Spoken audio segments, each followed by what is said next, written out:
The Ray Hanania Show is brought to you by the U.S. Arab Radio Network and sponsored by Arab News Newspaper, the Middle East's leading English language publication, with print and online editions in Saudi Arabia, Dubai, France, Japan, Pakistan, England, and the United States. Listen to live radio every Wednesday at 5 p.m. Eastern in Detroit, Washington, D.C., New York, and Ontario, Canada. Or watch the live broadcast on Facebook.com/Arab News. The Ray Hanania Show is rebroadcast in Chicago at 12 noon on Thursday. For more information on the radio stations, live Facebook broadcast, and podcasts, visit ArabNews.com. And now, here's your host, columnist and U.S. Special Correspondent for Arab News, Ray Hanania. And welcome. It's Ray Hanania here at the Ray Hanania Show, Wednesday, July 27, 2022. We're broadcasting live in Detroit, Washington, D.C., and tomorrow, Thursday, we'll be rebroadcasting tomorrow morning at 7 a.m. on WNZK AM 690, and in Chicago at 12 noon on WNWI AM 1080, which is a big station that covers the northern Illinois and gets a good audience. Today, we're going to look at the politics of the Arab American community, and I have two guests that are going to join us. Paul Sophiea, who is a Republican and conservative Michigan activist who has run for political office there in the past. He's an educator and he's very active in the community there in Michigan. And later at the bottom of the hour, we'll talk with Jim Zogby, a Democrat and president of the Arab American Institute based in Washington, D.C. We're going to talk about how do the two parties treat Arab Americans, Republicans and Democrats. What challenges do Arab Americans face, and how do Arab Americans win office to get a seat at the table to make the decisions that impact us, that are based on our taxes that we pay, but we don't get as much back as we should. So in segment one, I want to welcome Paul Sophiea. He's a Republican and conservative Arab American political activist, teacher, a business consultant in the Dearborn area, and he served on various state boards. He was a former GOP candidate in Michigan's 15th State House District. Paul, welcome to the program today. Thanks for having me, Ray. Appreciate it. No, it's it. And, you know, there was a time when I know when I was growing up that all the Arabs I knew were Republican. We were a conservative community because we seem to have, you know, we embrace a lot, even today, a lot of the conservative fundamental issues, you know, being resistant to abortion or opposed to it, you know, supporting more emphasis of religion in our lives and in society, and other issues. And yet today, it seems like the Arab Americans have moved to the left. First of all, tell us a little bit about yourself and why you have gotten into politics, and then talk about the Arab community that, as you see it, who are they and what do they care about? Okay, I'll give it a shot. Thanks. I got into politics a while back. I worked up on Capitol Hill for not quite a year as a speechwriter, and kind of saw the demographics and did a lot of people watching. And back then, it's an amalgamation of people going there. And when I came back, I got very curious into what was really going on in my neighborhood in Michigan proper. And I also wanted to better myself. I didn't want to be a victim.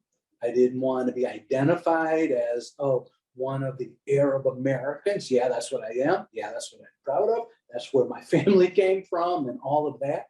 But we're as individual as snowflakes. You know, of course, you get enough of them, there'll be people that have common interests that circle together, but that identity politics has really turned me off. And that's kind of why I came to the Republican Party. Now, you can debate in recent times that the Republicans have entered in that more and stuff like that. But I think that if you want to maintain the individuality and the specialness of the United States, you have to realize that we're individuals. And what we really need to do is live our lives with as much freedom and courtesy and being a good citizen in society without the hobnail boot of big government being on our throats. We've got a great model for a country. It's the only country in history that says the individual is sovereign and not the rulers. So, it negates rulers from snatching people up off the streets and the family never sees them again. So it's not an issue now, but way back then it was.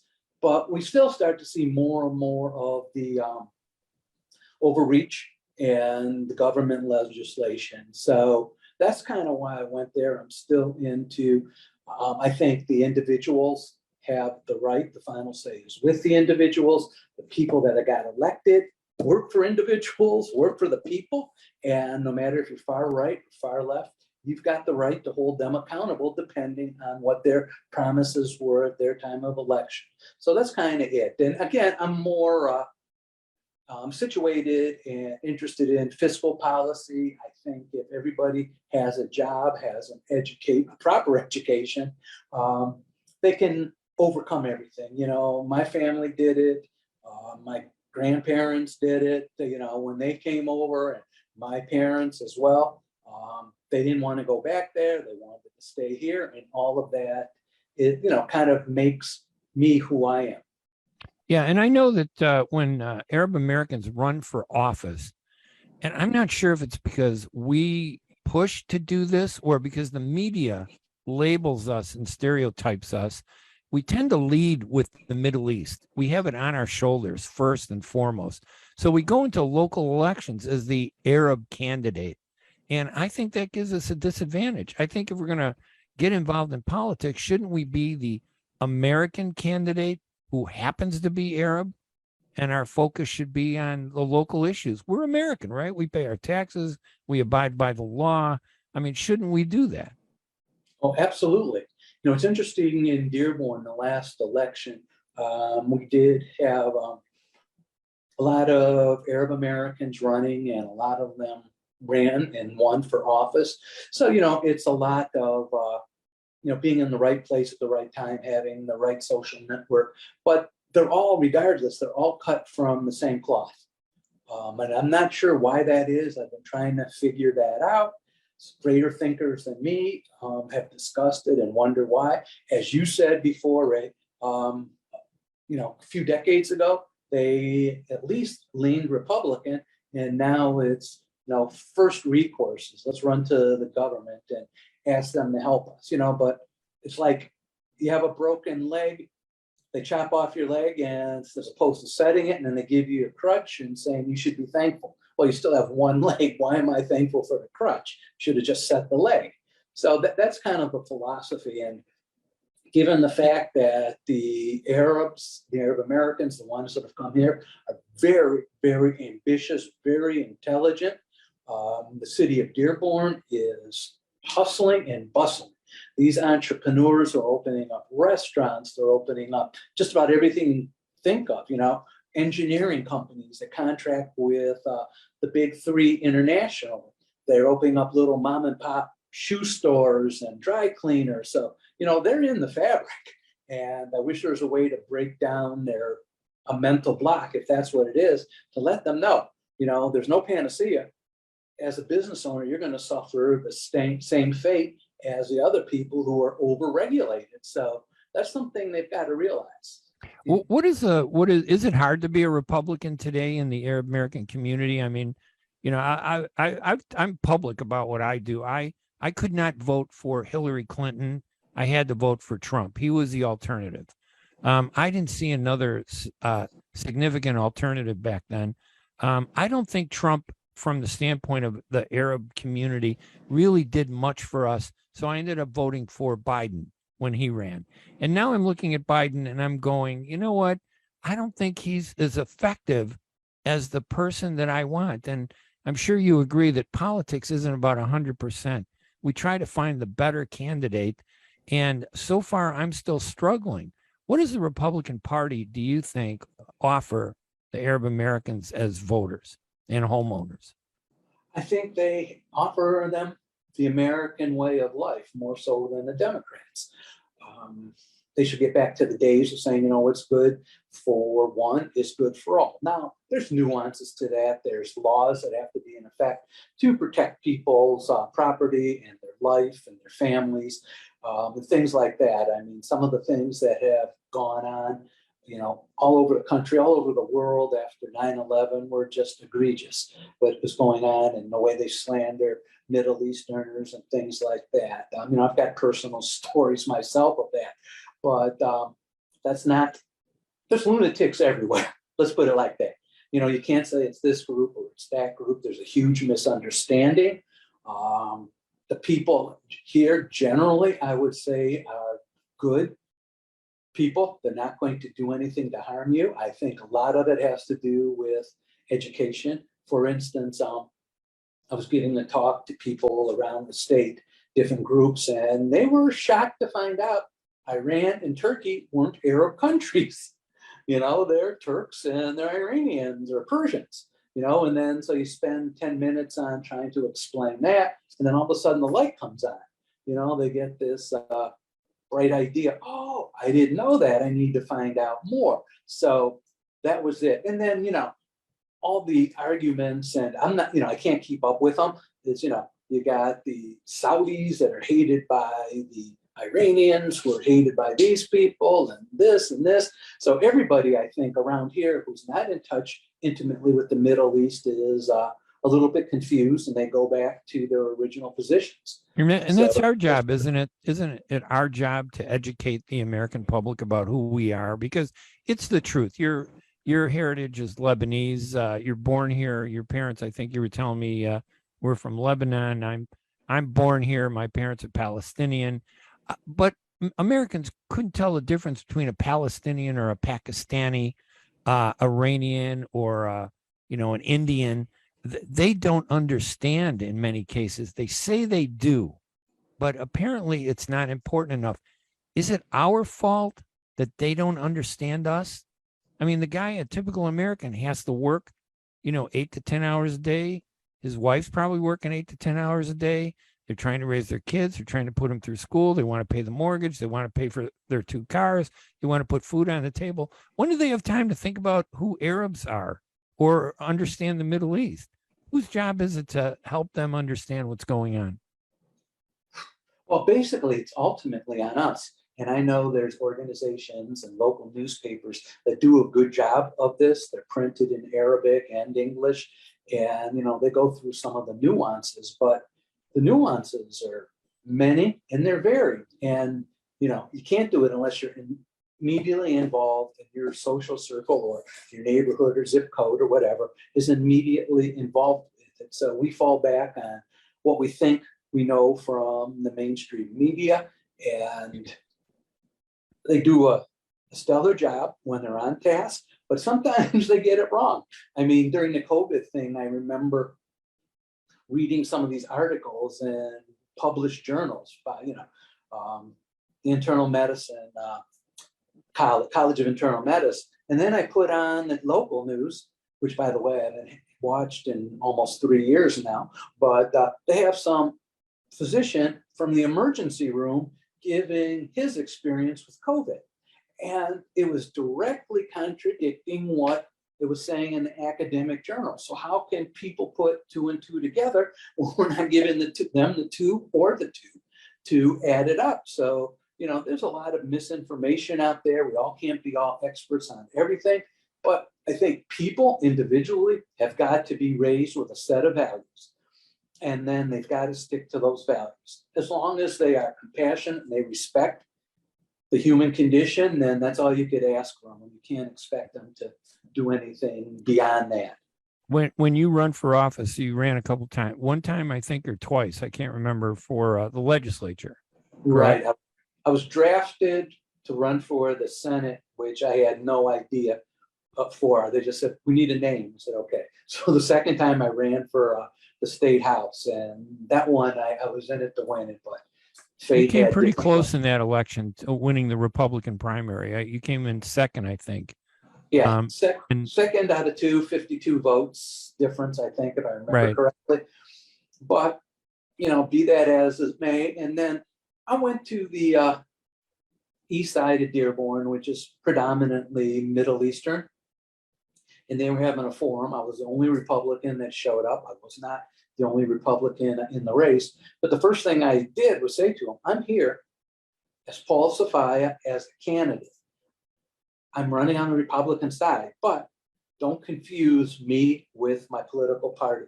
And in fact, I've been trying to get them down here. I've had them open up offices in the area, went over like a lead balloon. So I basically said, we need outreach. And I apologize because the party hasn't been there for you. But I'm here now, and I maybe got out of the 300 people a vote. But still, it had to be said. It had to be said. So it's basically not the Republican Party that's the problem. It's some of the leadership of the Republican Party nationally that causes problems for us. Because when you look at Republican or conservative issues, and I don't know if you agree with this, but I know most Arabs that I've talked to are opposed to abortion being used as birth control. They want to see a limit on abortion. Many Arabs that I know want more freedoms to pursue their religion, including in schools.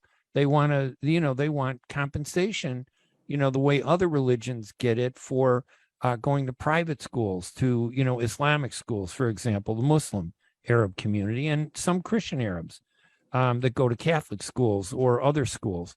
And they also believe in, they do believe in restrictions for guns, with gun control, but they don't believe in eliminating the weapons. I'm just talking to other people, that they feel that it shouldn't be easy to get a weapon, but everybody has a right to have a weapon to defend themselves.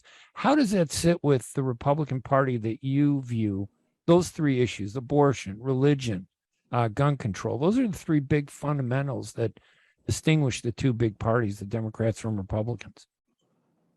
I think, in a way, it's accurate. I mean, I can't take issue with any of that. I think it's kind of artificial because of our system here. We have party elections. Democrats in the primaries can't vote Republican, and Republicans can't vote Democrat. If they cross over, the ballot's tossed out. So, in essence, it leaves people that have common sense solutions. Now, nationally, you get into philosophical things and stuff like that. But locally, it's more meat and potatoes and, got things to do with how do you fund the schools? What about our streets? They're abysmal here. They raised our taxes 2 years ago for streets and nothing's happening. It's still, fix the damn roads, which is the moniker of our governor. And she hasn't done anything, So it's the way it's so in law, the way it's so entrenched and the way it divides people, it's almost a natural function of that. I was advocating when I was running to do away with parties in Michigan. Maybe you have a governor that runs Republican or Democrat, and then that person would set the agenda, but all of the other politicians would do what their district wants. There's a lot of people out there that. So they have like an open primary, in other words, where everybody runs, and then the top two candidates then enter into a runoff if nobody gets 50% plus one vote.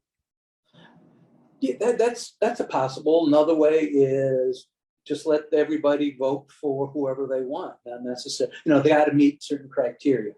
And so once they do that, they get on there and they say, I'm with this person because they're running as a Republican, or I'm with this one because they're running as a Democrat, but you don't get any nuance. There's no nuance, and that's what we need. We are a diverse nation. I don't mean that the way the left looks at it. I mean, the way our thoughts are, my brother and me are two distinct people. We're close and everything, but we don't agree on everything. And I think that's the way it should work. I think another problem in the system is our form of government is set up to be run by the states. And our state legislators should be looking after the state of Michigan or the state of Illinois or whatever. And then the US representatives, senators should be looking outward towards, the worldly situations. Now, we have crossover there. It's not that cut and dry, but there are, mechanisms to get a broader perspective, like interstate commerce and, tariffs, things like that. But, that's the way it should be. And the fact that, they're asking people who are running for state office, what do you think about, Yugoslavia or something like that? It's good discussion, but when you're running for a state office, they've got to realize that you're not going to do anything like that. Nobody's saying we should go into Illinois and bomb them because of the Chicago Bears or something. We just don't have that focus on, fighting with other states. So we should keep it that way. And the governor should work together on trying to get stuff established in all 50 states if they feel a law for the country is better than 50 individual versions of it. So we have remedies, we have reasons for the way we're set, but people don't follow them. And the human nature wants power and money. Can't take those out of it. We're on the line with Paul Sophiea. He is a Republican and conservative Arab American political activist, a teacher and business consultant in the Dearborn area in Michigan. He served on various Michigan state boards. He was a former GOP candidate twice, including in Michigan's 15th state House district. And we're talking about, the Arab American community and their politics. What is it? Trying to understand it, because I know a lot of Arab Americans are running for office. And sometimes, we don't always win. We have a hard time sometimes. As soon as somebody says we're Arab, we're dragged into the Middle East conflict. And then you got PACs, from the left and the right that are attacking us over issues that have nothing to do with the local district or House district or a city council. I thought local races are about taxes, home values, jobs, better education and things like that. But don't we get lost as Arab American candidates in the bigger picture of the Middle East?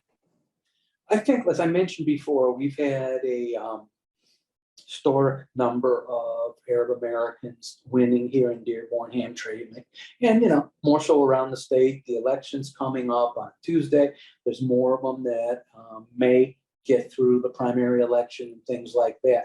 But one of the things that have been discussed is with the Biden administration, the number of Arab Americans thinking of crossing over and voting Republican, because they're just disgusted with the lack of leadership there. We have a gentleman running for Congress in my district, the 12th district. His name is Hassan Nassim, and he's probably early 30s, very articulate, very smart, very unifying, very good natured, very articulate.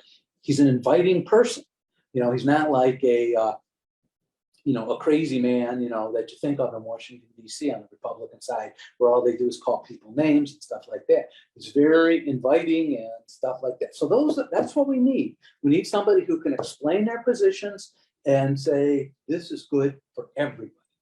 If you follow the rules of the system, you will have a better than even chance of making it. Now, you may not be president of Ford Motor Company or the United States or anything like that, but you will be able to earn a decent income. You'd have a chance for employment opportunities, and you'd have a decent middle-class income, raise your family and things like that.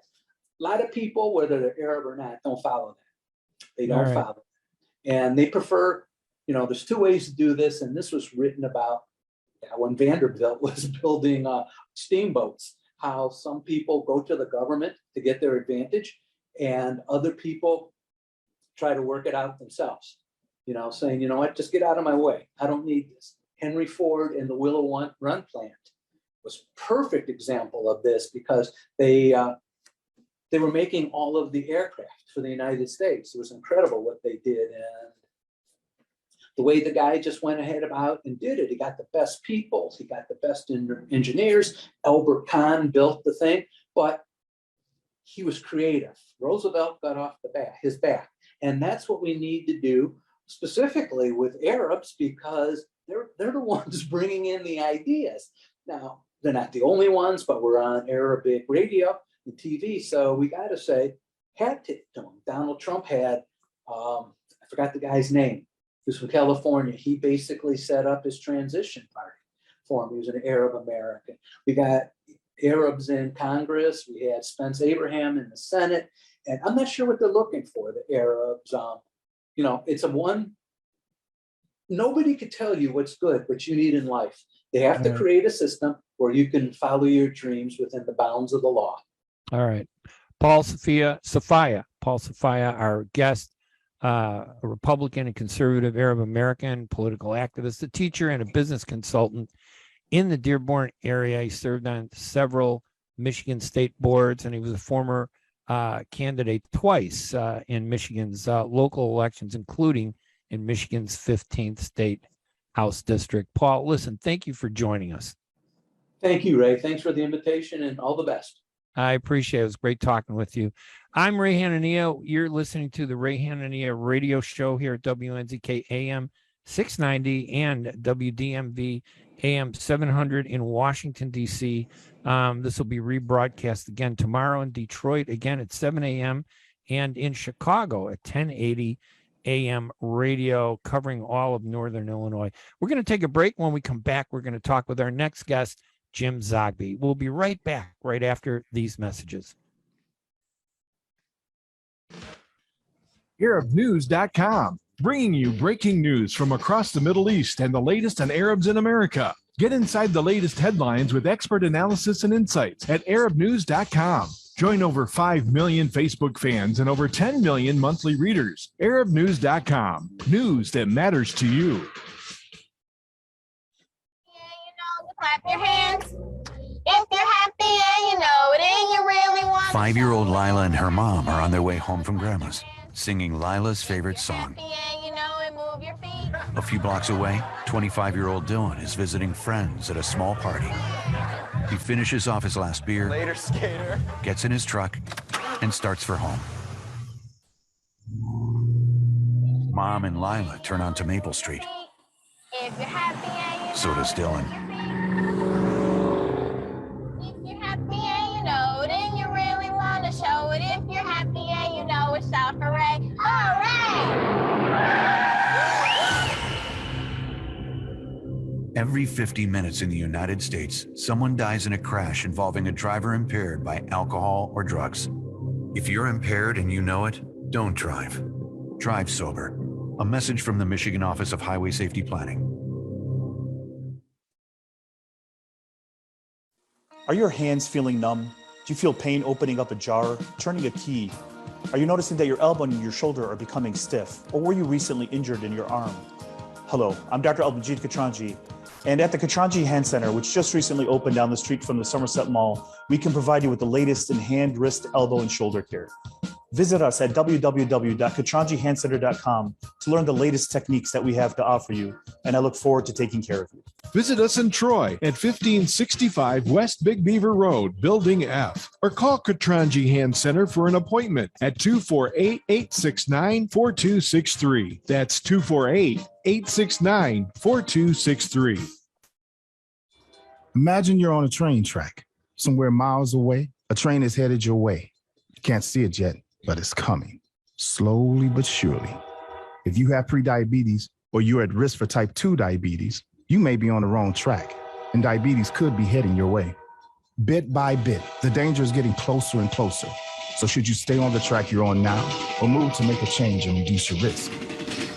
If you have prediabetes or you're at risk for type 2 diabetes, you may qualify for the National Diabetes Prevention Program in your local community. This one-year program could be the ongoing support you need to put you on the right track.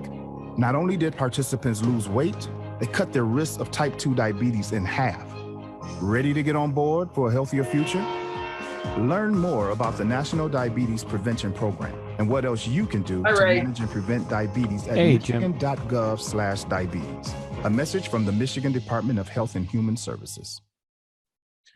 The Ray Hanania Show is brought to you by the U.S. Arab Radio Network and sponsored by Arab News Newspaper, the Middle East's leading English language publication, with print and online editions in Saudi Arabia, Dubai, France, Japan, Pakistan, England, and the United States. Listen to live radio every Wednesday at 5 p.m. Eastern in Detroit, Washington, D.C., New York, and Ontario, Canada. Or watch the live broadcast on Facebook.com/Arab News. The Ray Hanania Show is rebroadcast in Chicago at 12 noon on Thursday. For more information on the radio stations, live Facebook broadcast, and podcasts, visit ArabNews.com. And now, here's your host, columnist and U.S. Special Correspondent for Arab News, Ray Hanania. We're really honored to have this next guest. I don't think I know anyone who understands politics who's from the Arab American community better than this guest, Jim Zogby. Jim is president and co-founder of the Arab American Institute based in Washington, D.C., and serves as a political and policy research arm of the Arab American community in 1985 and since 1985, and he continues to serve as its president. He's director of Zogby Research Services, a firm that has conducted groundbreaking surveys across the Middle East. He's done so much, and I have his bio online. You could read it, but he's been involved in the biggest campaigns in this country. And I know I met him, I think it was in the late 70s, early 80s, and he was a great inspiration to get involved in politics. Jim, welcome to the program today. Thank you for joining us. Well, thank you. It was very kind of you to say all that, Ray. Well, listen, if it wasn't true, honestly, I mean, we were talking earlier and I said, there aren't that many Arabs, Americans that are really involved in politics. And of course, you pointed out, you said, are you saying I'm like the only person that you could find to invite on the show? From, yeah. So, yeah, Zogby, there's nobody very good out there, so I decided to take you. No. Listen, there are some great candidates out there, but really, when you understand and talk about politics, and politics and elections, they're not always exactly the same. Let me just say one thing about that, because I was talking to Summer Lee today, the young woman who won the primary in Pittsburgh. We had lunch today, and I was telling her about some people that I recommended to other folks when they first got elected to Congress here in town. One of them was Ron Walters. You might remember him, Howard University, Jackson campaign, one of the really great political analysts. But it always bothered me that they would say Ron Walters, a leading analyst of Black politics. And he actually was the leading analyst I knew of politics, period. He was so insightful. But I know in my case that it's like, I like to think of myself as somebody who knows politics. I've been involved most of my life in it. But what invariably happens is that it's the white guys who get to do that. I get to do the, tell us how the little brown people are feeling right now about the backlash or about hatred or, hate crime, something like that. Never about, Zogby, what do you think about who's going to win the Democratic primary or what are the issues at stake in this election? You have to be narrowcast. If you're Arab, you're narrowcast. If you're anything else, you can talk about the world. Yeah. In other words, you're saying that when I was at the newspaper at the Sun-Times in the Southtown covering Chicago City Hall, it was like the only time they'd call me to ask me about something outside of City Hall politics was if it had to do with being Arab. And it was like, that's what they wanted me to cover. Yeah. Rather than saying, Ray, we want you to go cover the transportation industry, or do something, we get pegged. Yeah. Does that hold you back? I mean, does that hold Arab Americans? Sure, it always has. It always has. It's that, I when you get narrowcast, you get you get typed. And so, and then coupled with the fact that being of Arab descent means that if you do get a chance to weigh in on something other than that, you've got the fear of the ADL or some group coming after you saying, do you know who he is? I mean, one of the first breaks I got to do something beyond the narrow scope was National Italian American Foundation. Fred Rotondaro, a great friend of mine, called back in the early 80s and asked me to co-chair a group that Gino Paolucci, the guy who started Gino's Pizzas, was creating to deal with ethnic issues across the board, things that affected ethnic immigrant communities. And one of them was media stereotyping. And because Italians got issues with that, we got issues, lots of people do. He asked me to chair the group. ADL went ballistic. If you include them, then we'll have nothing to do with you, whatever. Fred stuck by me, but it always was an issue that if you got out of that if you were in that box, they had you cornered. If you got out of that box, they tried to push you back in the box. And so I think it was damaging to a lot of folks. But you managed to break through all that. I mean, when I'm looking at your resume, 84 and 88, you were the deputy campaign manager, senior advisor to Jesse Jackson's presidential campaign. In 88, you led the first ever debate on Palestinian statehood at the Democratic Convention in Atlanta, Georgia. In 2000 and 2008 and 2016, you were an advisor to the Gore, Obama, and Sanders presidential campaigns. Tell us, I mean, first of all, you were at the levers. You were right at the table. There are not a lot of people who can say that on a national level. But well, let me just say that everything that we've been able to accomplish, it goes back to the Jackson 84 and 88. It empowered the community like nothing else ever did. And it was the first presidential campaign to include Arab Americans by name as a community. There'd been Syrian Americans for Carter, Lebanese Americans for Reagan. There'd never been Arab Americans as a community. And Jackson did that. And we showed our stuff, right? I mean, we produced rather significantly. Yeah,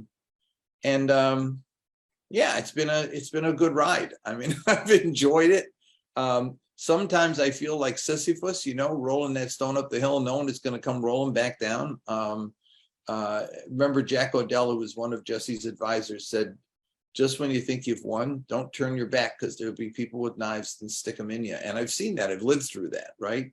But progress has been made, and I feel good about that. I mean, today we had a meeting, a project that we've been working on to bring young Arab American elected officials to partner with elected officials in countries in the Arab world. I wanted to do it for two reasons. One is most of the young folks elected to office in our country have never been to the Arab world, unless they've been to their own, where their parents came from, kind of thing. Right. So bringing them to Tunisia or Morocco or Jordan or the Gulf, that's a big deal, and it broadens their sense of possibility about what the Arab world is about. We had our first today with our new Jordan project, and seeing these mayors and state senators and presidents of city council from across the country. It's really quite heartening, to see that, as my uncle Farid used to say, this young generation, it's they're making real progress. Things that I never thought were possible, they're actually doing them, and I feel great about it.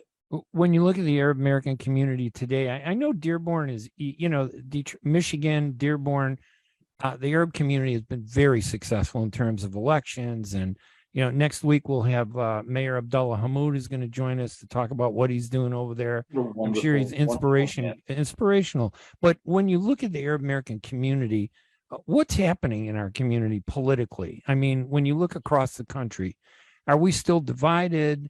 Have we come together more? Are we isolated? It seems like nobody's happy with the Republicans. Nobody's happy with the Democrats. It seems to be an issue. How do you describe them? Here's the thing. I used to describe the community as being on like looking at an arrow shooting through time, right? And at one end of the arrow were those who were like the oldest here. They've been here so long, third generation, fourth generation, doesn't mean anything to them anymore. It's like they might have hummus and tabbouleh, but there's no sense of belonging to. That's fine. The other end, the most recent, there's folks who are here, I say, with their feet on the ground here, but their heads are still back there, and they're fighting all the battles from back, quote unquote, home. That this arrow moves in time, so that the generation that is the one that's in the middle today will be back here with the third, the other group that is like, forget it, I'm not nothing to do with it. And the group that is just here with their politics of the Middle East, they'll move to the center, be replaced by a new group of new immigrants. So if you think about it in that way, yeah, there's always divisions. And there is, as I chair the Ethnic Council in the Democratic Party, it is with every one of them. I mean, every community has them.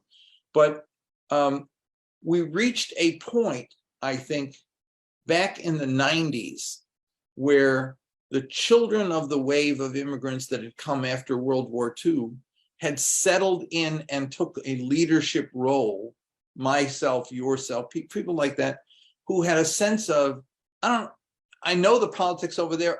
That's not going to define me. I want to be an American, and I want to focus here on what we can do to help the people in the region.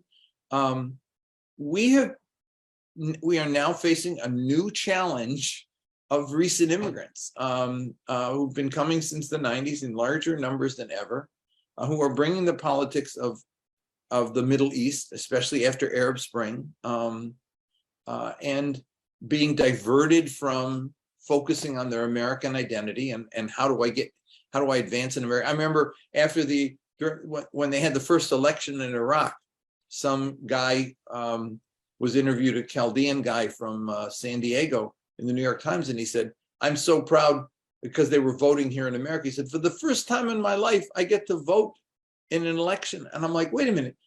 This guy was the vice chair of the Republican Party of San Diego County. He's the vice chair of the Republican Party, and he's saying for the first time in his life he gets to vote. What? Right.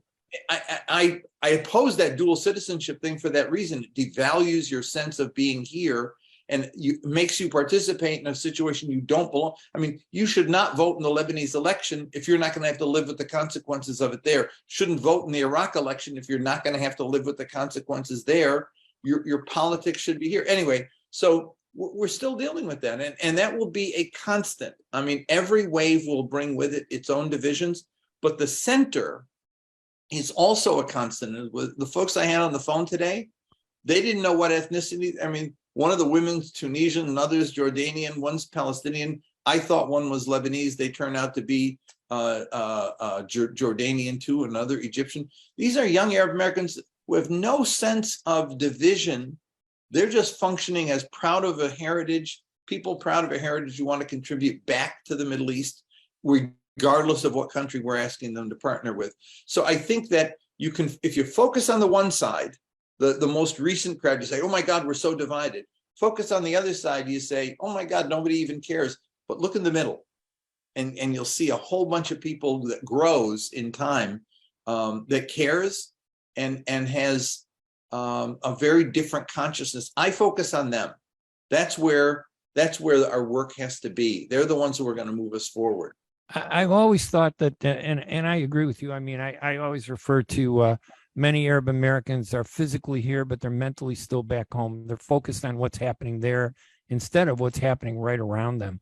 But I've seen it change over the years.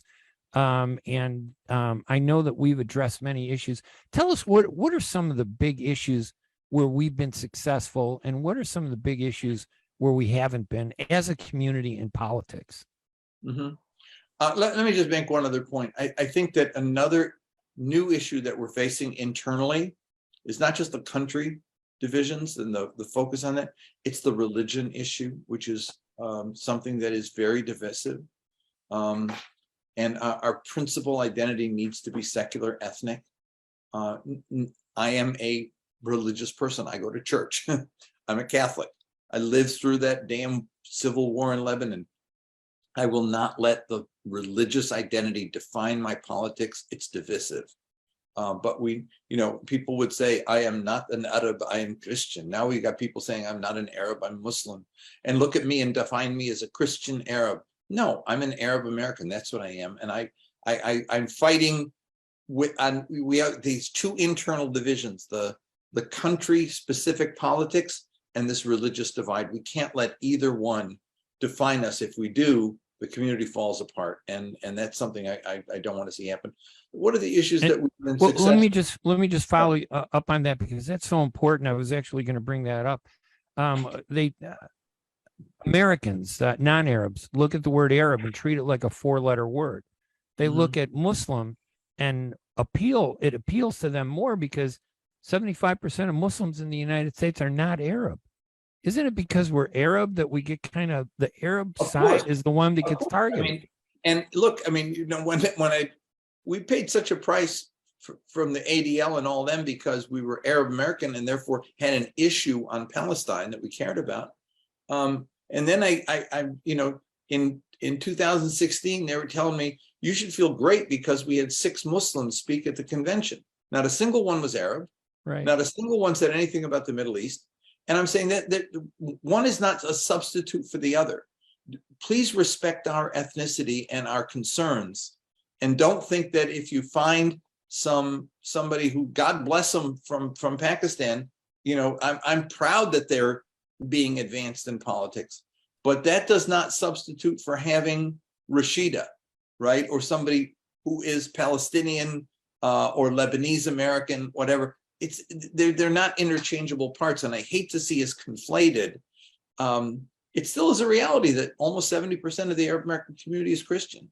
Right. I do not want to define it as a Christian community. It's not. It's a secular ethnic identity community, and I'm proud of that. Listen, going to your conferences in Washington. I remember in the 80s and the 90s made me so proud to be Arab. And it's been very hard for me to break from that because for example, like this issue with the census, it sounds like MENA is a compromise rather than using the word Arab. I would rather be identified as Arab. I don't want people to call me Christian or Muslim. I want to be Arab. Tell me. Here's the problem with that. Back in the 80s, I remember I was at ADC. We had founded that and got involved. Helen Samhan, you might remember, was our person dealing with the census back then. And we got a call from a woman, African-American woman at the census, who was a director there. And she said, I understand that you're asking for an Arab category. She said, you really don't want it. And I said, why? And she said, because if you get it, you're going to lose about 60% of your count. And I said, what do you mean? She said, look, the way we do it right now is there are 83 categories that if people fill them in, when we ask for heritage or ancestry, we ask ancestry. If they fill any one of them in, we record them